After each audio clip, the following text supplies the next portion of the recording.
Good evening, gentlemen, and a few of you ladies that may be listening. This is Spiritual Art of War back at it again with another episode. And this time we're going to talk about something that I've noticed for years. And for years, I would say decades. And it's the fact that black people as a whole are averse to history. It's actually very sad. And I think this is actually one of the biggest problems with our people across the board. I think that, I don't know if it's because of the pain of the historical past of many of our people, but even with that, even when I look at different subgroups of, quote unquote black people that maybe have a less painful history, they tend to not know their history much. And it's actually very, very disturbing because whenever we're talking about different things in regards to the state of black people in America or throughout the world, when you start going into topics and you start having discussions, I notice that there is like either a pseudo history where things are just kind of just thrown out there, and it has nothing to either do with like the topic, or it's a complete lie to just fabricate and make somebody feel good. And when you actually want to pull up real evidence, non-biased evidence of certain information, there is like this, apprehension or this hesitation to do so. And I've actually seen this on many panels. I mean, I've seen people make certain statements, and I've seen either the host or somebody else, hey, let's go ahead and pull it up to confirm. Because what you're saying, you need to confirm that. And then when the attempt is made to confirm whether or not that particular historical event happened, or a person or whatever, person, place, or thing, you learn this in English literature, you get this backlash. Like, they don't want to go there. And the reason why is because people understand that if people are ignorant of history, then you can make up anything. And one thing with black people, if it sounds good, it's correct. It's not about whether it is correct. It's just if it sounds good, if it fits the narrative, we're just going to stick with that. Okay? And what made me think about that? I happened to see a live stream that was discussing hair braiding, and somebody was saying that people in Africa did not start braiding hair until black Americans started braiding hair. And then what happened was another person at the panel refuted that and was going into actual braiding styles by name that are on the continent of Africa, and going into facts that you have ancient statues going back in the ancient world, ancient pictures with, people with braids, whether it's Egyptians, Kush, Ethiopians, and various other groups. And they were I guess the person wanted to, and I was sitting there thinking to myself, you're saying this, but then I'm like, here's the thing. Why aren't you just making the host pull it up? The host has access to a computer. They can actually show their screen. They can actually show it. And then the other person's denying the person's claims that can easily be proven about the history of braiding on the continent of Africa. And you're going back and forth with somebody who basically is either ignorant or trolling. And because you're not pulling up the actual evidence to show it, they can go with plausible deniability that you're not correct. And that's disturbing when you see this type of thing, especially in 2025. This is not the time when people just had to go to the library, grab books, pull up pictures and stuff like that, back in the day before there was, the World Wide Web. We're like in a time of smartphones, high-speed internet. And it's a shame that I see this type of thing play out a lot a lot all through whenever I watch discussions being had by black people in general. And I'm going to give you an example, right? Whenever I watch other groups talk about different subjects, they deep dive into present situations, they'll go back into history, they'll give you the last 100 years, and they'll give you a rundown with dates, places, people, motivations, or whatever, right? Even with the whole Gaza-Israeli conflict, they'll go deep into the history. They'll go into the history of the current politicians and what their family background was, and when did they get into office, and what kind of scandals they had. They'll go into all that. And I'm gonna give you an example. This is one of the guys that I really don't like is Myron Gaines, right? From Fresh and Fit. But let me tell you something.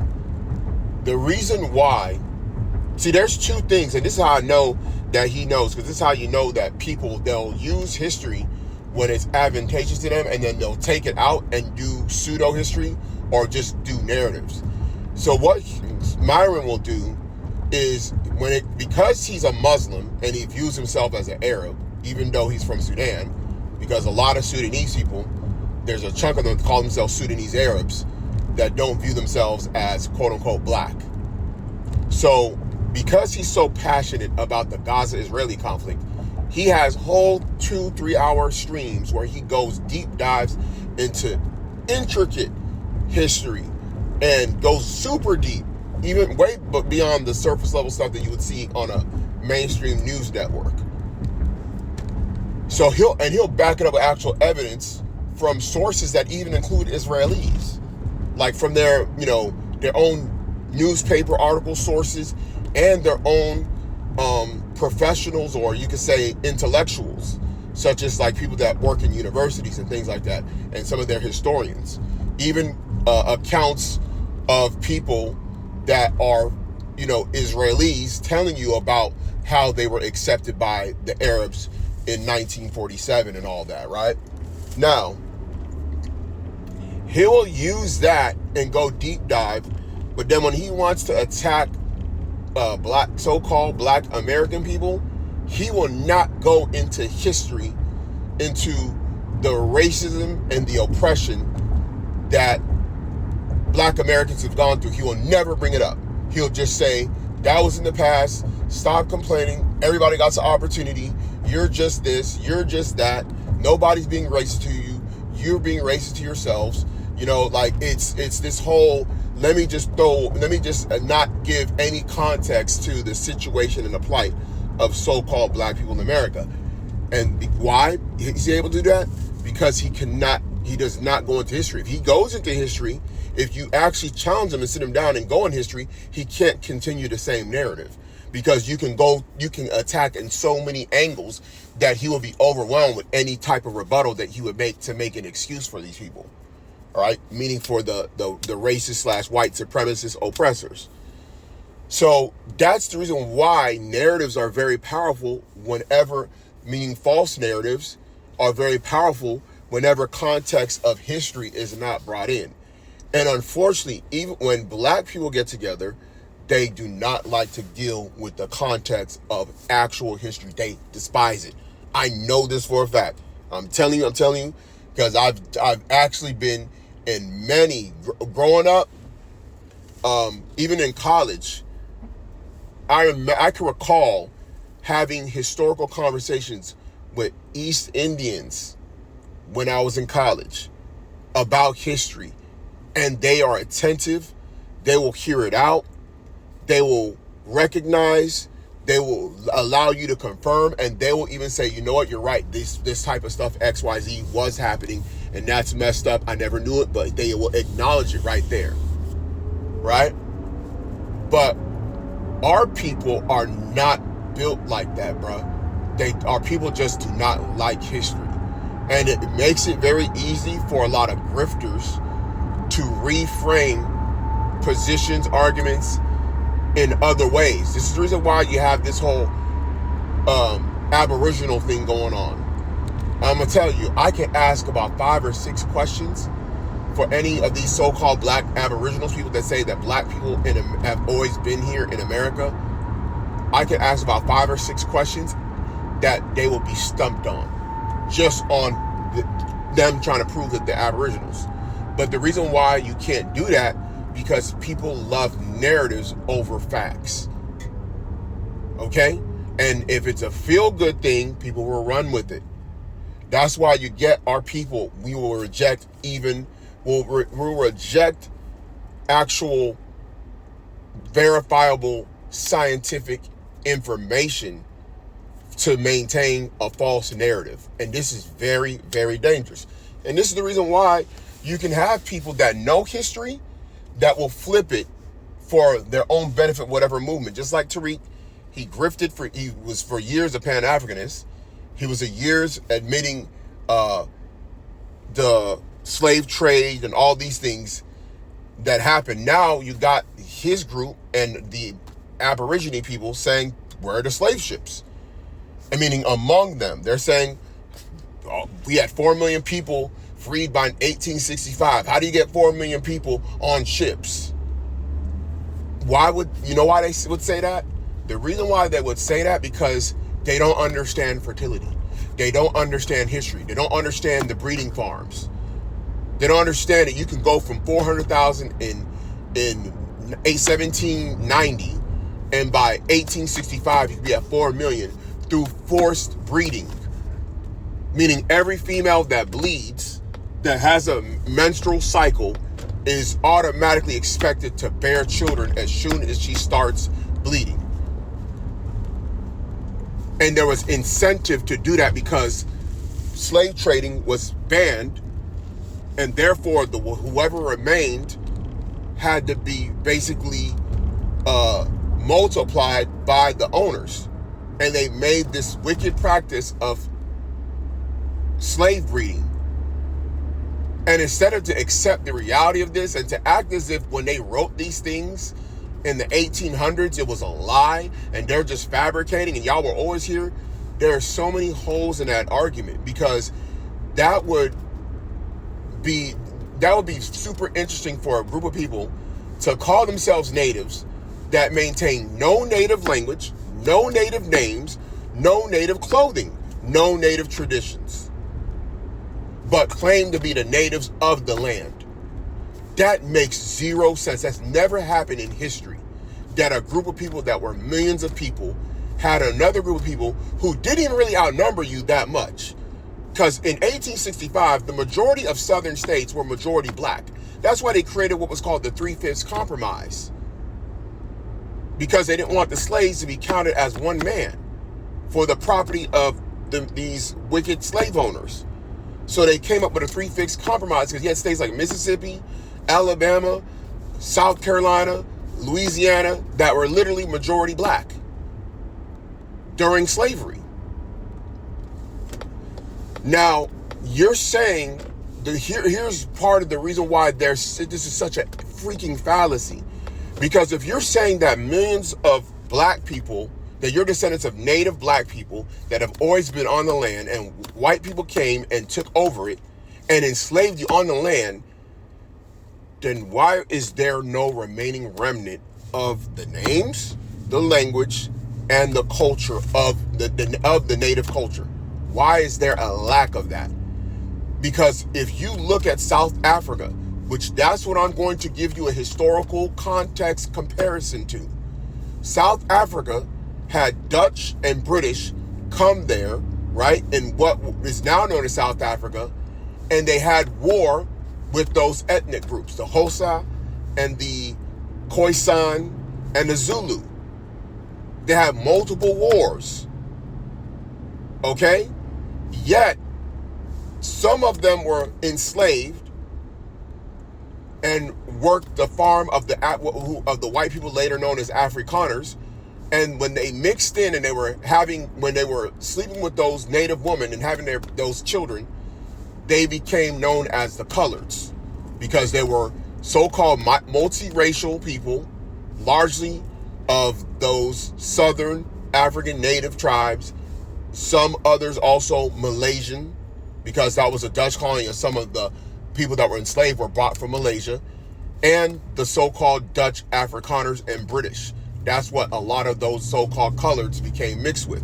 And because they learned Afrikaans, they were socially more in synergy with the Afrikaners, which separated them from the other native populations like the Khoisan, the Zulu, and the Xhosa. Now, riddle me this. How in the world did those people maintain their language, their names, their culture, meaning their clothes, their festivals, their food, their native food dishes, all those things? How did they maintain that? But then you, who claims yourself to be Aboriginal and native to America, North America, how did you lose it? That would mean either you are lying and you're not the natives and you had your culture stripped away from you because they were separating families. They were also doing a lot of, beating out your culture from you. Like you could see that in the movie Roots with Kunta Kinte giving you a new name. But in order for them to do that, they have to have captured you. So how did they capture so many to the point where so many lost their culture and they didn't even have even an iota of the original native tongue left in them, except for the language learned from the slave masters and the slave overseers? But somehow the people in South Africa, who the majority of that land, it's still them, they were able to still maintain their culture. They were still able to maintain all those things. So either they're stronger than you and they were able to keep the so-called white man at bay and therefore preserve that stuff, and you're weaker and you weren't able to do it, or you were brought in from another place and they basically broke down each generation and sold them off to where it got to the point that if you are in a slave breeding plantation and you get sold off to another person who has been disassociated from their own history, their own heritage, their own culture, that they'll just adopt whatever culture's there, which is the slave plantation culture and the language that's on it. That's how it happened. But unfortunately, because we're dealing with black people, and black people are averse to history, they do not think critically, not because they're incapable, is because they're willfully ignorant. And whenever you try and go into these discussions and get into the nitty-gritty of these questions, when they realize that their back is in a corner intellectually, they will then start to deflect, they'll start to troll, they'll start to dismiss, and then they'll get upset and then just go into ad hominems because they don't know what else to do. And then you wonder why you could have within 2 generations from the civil rights movement, where this younger YN generation that's shooting up everywhere, they don't even know about what struggles happened in their great-grandparents' generation or their grandparents' generation to where things are today.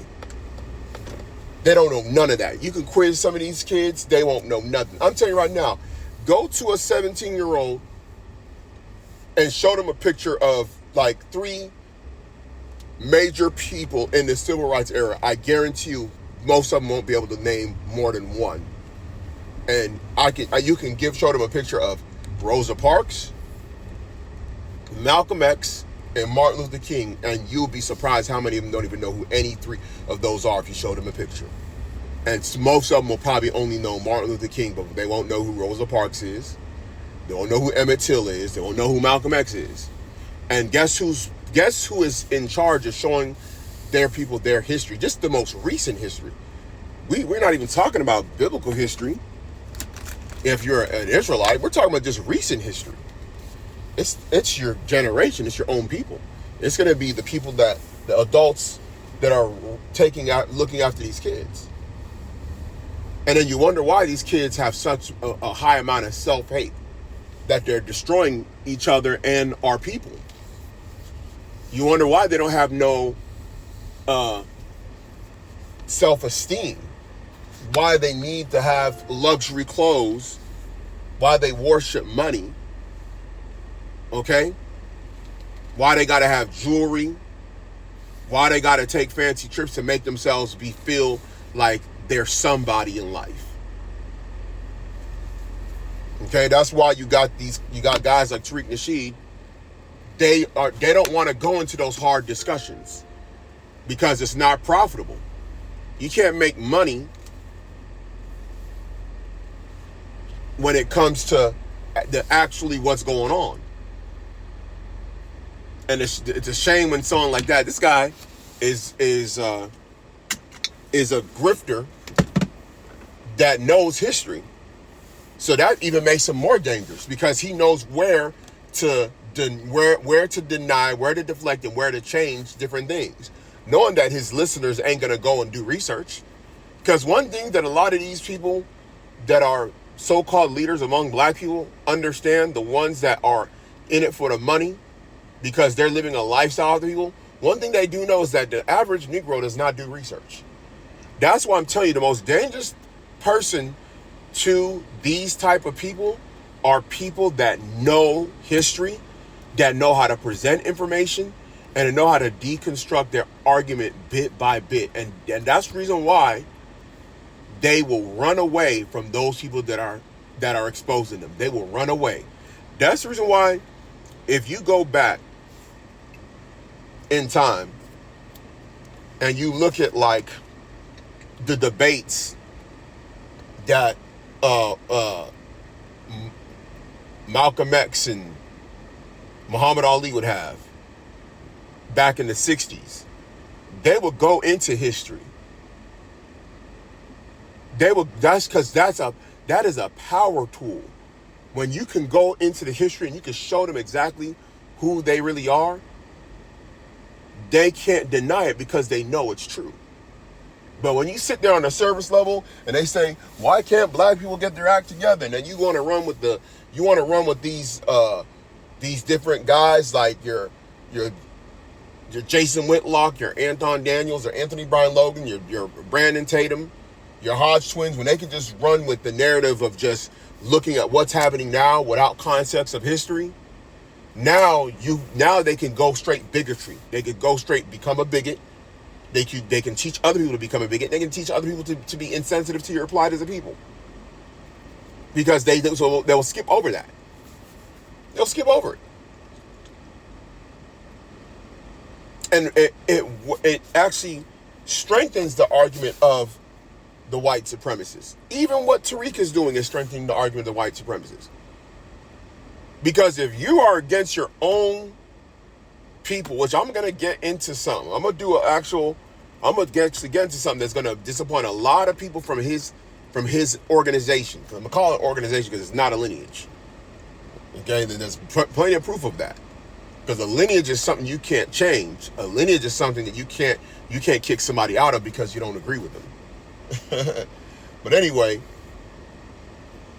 they're strengthening the argument of the white supremacists who are worried about their numbers going down.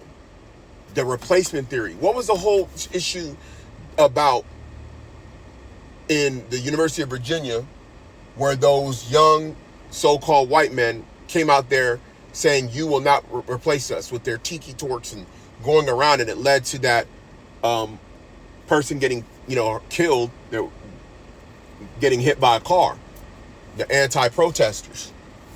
Okay? That was about them saying they don't want more immigration. They don't want no more non-black people coming to the country. And these people are all in unison together. All the various right-wing conservative groups / white supremacist groups, they're all in the same boat when it comes to that position. Yet, you have a man by the name of Tariq, who will jump on their side and say that he is basically fighting against other black people, and basically insinuating that anybody that's coming from another country is illegal or somehow was brought here to undermine so-called black people in America. But when you go to these cities where you don't see a lot of black foreigners, he will never point out who's undermining who when you look at other cities that don't have a high black immigrant population. He'll never go into that. He will just give the narrative that the problem is they're the boogeyman, all the while staying quiet about anything going on in his neck of the woods with LA. How much he talks about how LA people are different. We turn up. How he supports the gangs being in existence there, saying it was really there for us to protect ourselves from the white supremacists. Nobody even believes that stuff anymore. Okay? And there's a history behind some of those groups that existed even prior to Bloods and Crips that he will not even go into. As someone who prides himself as this hidden history guy, he doesn't want to go deep. You notice how he doesn't want to go into the history of how stuff got real violent with those gangs in that area, because he would not be able to point to the origin of black on black gang violence in LA that decimated the black LA community. He will not go into that history because then he'll have to point at himself. He would have to point at himself, and he could not find a black immigrant to blame. So therefore, he's just not going to talk about it. You know, but why can he do that? Because he understands that if you avoid talking about history, you can create any narrative you want. And trust me, that's exactly how propaganda works. Is when you can create a narrative and you can make up something that is not verified, and then you can push it out there. And if you get enough ignorant people to jump on the bandwagon, and then on top of that, they're incentivized for views on YouTube, okay, on TikTok, on Facebook, and on Twitter to push that narrative, and it becomes something that's financially profitable, people will run and go and do it. And that's the reason why I say that history is vital to understanding what's going on today. That's how you don't get fooled by the likes of a Dr. Umar Johnson, who's telling you about how he's going to get a school, and he hasn't even made it yet. Over a decade, he's been talking about this school. He ain't going to get it. Because if you understood the end game with America, you are wasting your time trying to create a so-called black school. There, you cannot have a bunch of young people going to school and then they go home and it's jacked up. They only grow up with their mama, you know, because these are the people that he wants to help. You would have to actually have that's the reason why churches had more strength back then in the former times, you know, because it's just like even in the Israelite community, which some people may disagree or agree with, you know, but if you have a good structure where you have good examples of men, then even if a man doesn't have a father figure, he can emulate from those men, and then he can gain certain skills and expertise and direction from those men. Okay, because it's built more on a brotherhood principle versus somebody having to go out of their way to help somebody. It's like you have the same mind and path of something bigger than yourself. But I'm going to get more deep on this topic, and I'm going to probably have to do something with the computer and really get into some hardcore stuff that's really going to make some of these people that's running with this FBA talk, they're going to have to throw away a lot of people who they looked up to and who they liked growing up. Okay, so I'm going to get into that hopefully soon when time permits. But let me know what you think in the comments about the whole subject about history, about black people being history averse, and how we have to understand that many times that when we have discussions, whenever you want to talk and bring up information that's factual, how you get people deflecting, running away, and not wanting to get down to the nitty gritty. So let me know what you think in the comments. Like, share, and subscribe, and I'll catch you on the next episode.